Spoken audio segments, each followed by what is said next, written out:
नमस्कार। आइए देखते हैं लहासा की ओर पाठ के प्रश्नोत्तर। सवाल, थोंगला के पहले के आखिरी गांव पहुंचने पर भिकमंगे के वेश में होने के बावजूद लेखक को ठहरने के लिए उचित स्थान मिला, जबकि दूसरी यात्रा के समय भद्र वेश भी उन्हें उचित स्थान नहीं दिला सका। क्यों? उत्तर देखिए। पहली यात्रा के समय लेखक के साथ उनके मित्र बौद्ध भिक्षु सुमति थे। सुमति की वहां जान पहचान थी, इसलिए भिकमंगे के वेश में होने के बावजूद लेखक को ठहरने के लिए उचित स्थान मिला। 5 साल बाद दूसरी यात्रा के समय लेखक के साथ सुमति नहीं थी। भद्र वेश में होने पर भी उन्हें बस्ती के सबसे गरीब झोपड़ी में रुकना पड़ा। ये सब उस समय के लोगों की मनोवृत्ति में बदलाव के कारण ही हुआ होगा। देखते हैं अगला सवाल और उत्तर। उस समय के तिब्बत में हथियार का कानून न रहने के कारण यात्रियों को किस प्रकार का भय बना रहता था? उत्तर में 3 पॉइंट से देखें। तिब्बत में हथियार का कानून न रहने के कारण लोग खुले आम पिस्तौल, बंदूक आदि रखते थे। वहां अनेक निर्जन स्थान थे जहां न पुलिस का प्रबंध था न खुफिया विभाग का। यात्रियों को डाकुओं से मारे जाने का खतरा था। तीसरा सवाल, लेखक लेंकोर के मार्ग में अपने साथियों से किस कारण पिछड़ गया? इसमें 2 पॉइंट्स लिखना है। देखिए, लेखक का घोड़ा बहुत सुस्त था और थककर धीमे चलने लगा था। लेखक रास्ता भटक कर गलत रास्ते पर चला गया था। उन्हें वहां से वापस आना पड़ा। अगला सवाल, लेखक ने शेखर विहार में सुमति को उनके यजमानों के पास जाने से रोका, परंतु दूसरी बार रोकने का प्रयास क्यों नहीं किया? उत्तर देखिए। जब दूसरी बार सुमति ने जाने की अनुमति मांगी, तब लेखक बुद्ध वचन अनुवाद की हस्तलिखित पोथियां पढ़ रहे थे। वे इसे पढ़ने में मग्न थे, इसलिए उन्होंने सुमति को रोकने का प्रयास नहीं किया। आगे देखिए, अपनी यात्रा के दौरान लेखक को किन कठिनाइयों का सामना करना पड़ा? उत्तर, लेखक को निम्नलिखित कठिनाइयों का सामना करना पड़ा, जैसे तिब्बत यात्रा की अनुमति नहीं होने के कारण उन्हें भिकमंगे के रूप में यात्रा करना पड़ा। वे भूलवश रास्ता भटक कर साथियों से बिछड़ गए। बहुत तेज धूप के कारण उन्हें परेशान होना पड़ा। सवाल, प्रस्तुत यात्रा वृत्तांत के आधार पर बताइए कि उस समय का तिब्बती समाज कैसा था? तिब्बती समाज कैसा था? देखिए, उस समय तिब्बती समाज में पर्दा प्रथा, जाति पांदी तथा छुआछूत नहीं था। निम्न श्रेणी के भिकमंगों को छोड़कर वहां कोई भी किसी के घर में आ जा सकता था। समाज में अंधविश्वास का बोलबाला था। 7वां सवाल, मैं अब पुस्तकों के भीतर था। इस वाक्य का अर्थ क्या है? इस वाक्य का अर्थ है लेखक पुस्तकें पढ़ने में रम गया। अगला सवाल, सुमति के यजमान और अन्य परिचित लोग लगभग हर गांव में मिले। इस आधार पर आप सुमति के व्यक्तित्व की किन विशेषताओं का चित्रण कर सकते हैं? तो सुमति के व्यक्तित्व की विशेषताएं देखिए। सुमति मिलनसार और हंसमुख व्यक्ति थे।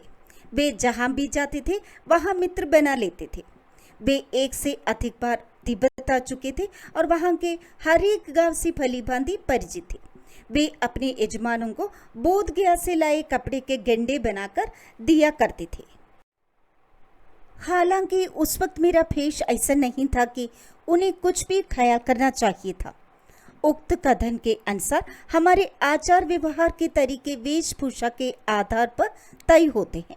आपकी समझ से ये उचित है अथवा अनुचित, विचार व्यक्त करें। वेशभूषा से मनुष्य की पहचान होती है।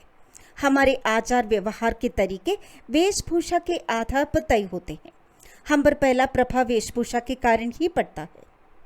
वेशभूषा देखकर व्यवहार करना पूरी तरह ठीक भी नहीं है। अनेक संत, महात्मा और भिक्षु साधारण वस्त्र पहनते हैं, किंतु वे उच्च चरित्र के इंसान होते हैं, पूज्य होते हैं। देखते हैं अगला सवाल, यात्रा वृत्तांत के आधार पर तिब्बत की भौगोलिक स्थिति का शब्द चित्र प्रस्तुत करें। वहां की स्थिति आपके राज्य या शहर से किस प्रकार भिन्न है? तो देखते हैं तिब्बत की भौगोलिक स्थिति। तिब्बत एक पहाड़ी प्रदेश है जिसकी सीमा हिमालय पर्वत से शुरू होती है। यहाँ विशाल मैदान भी है जो पहाड़ों से घिरे हैं। यहाँ के विचित्र जलवायु में सूर्य की ओर मुंह करके चलने पर माथा जलता है, जबकि कंधा और पीठ बर्फ की तरह ठंडे हो जाते हैं। तो इसके बाद का सवाल है, किसी यात्रा के दौरान हुए आपके अपने अनुभवों को लिखना। और 12वां सवाल है गद्य विधाओं का। तो आइए देखते हैं। सवाल, यात्रा वृत्तांत गद्य साहित्य की एक विधा है। आपके इस पाठ्य पुस्तक में कौन कौन सी विधाएं हैं? प्रस्तुत विधा उनसे किन मायनों में अलग है? तो उत्तर में गद्य खंड के सभी पाठ और विधाएं दिए हैं। देखिए, पहला पाठ है दो बैलों की कथा कहानी है। लासा की ओर यात्रा वृत्तांत है। उपभोक्तावाद की संस्कृति निबंध है।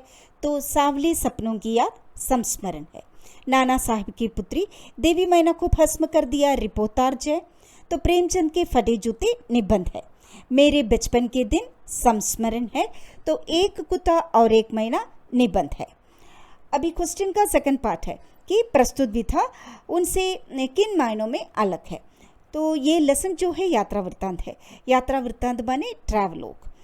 इसमें क्या होता है, इसमें लेखक किसी स्थान की यात्रा का वर्णन करता है और ये वर्णन रोचक होता है और इसका उद्देश्य है कि लेखक के अनुभवों को पाठकों तक पहुंचाना। आइए देखते हैं अंतिम सवाल और उत्तर। किसी बात को अनेक प्रकार से कहा जा सकता है, जैसे सुबह होने से पहले हम गांव में थे। उदाहरण में दो प्रकार दिए हैं, जैसे पौ फटने वाला था कि हम गांव में थे, तारों की छाव रहते रहते हम गांव पहुंच गए। अब देखिए हमारे लिए सवाल, नीचे दिए गए वाक्य को अलग अलग तरीकों में लिखिए। जा नहीं पड़ता था कि घोड़ा आगे जा रहा है या पीछे। तो इसको हम कैसे लिख सकते हैं, ये पता ही नहीं चल पा रहा था कि घोड़ा चल भी रहा है या नहीं। कभी लगता था घोड़ा आगे जा रहा है, कभी लगता था पीछे जा रहा है। तो इस प्रकार आशा है प्रश्न अभ्यास का ये वीडियो आपको पसंद आया होगा। नवीं कक्षा के पाठों की व्याख्या, प्रश्नोत्तर और एमसीक्यू के लिए चैनल को सब्सक्राइब जरूर करें। तो फिर मिलेंगे। मैं डॉक्टर सिया बीना। धन्यवाद।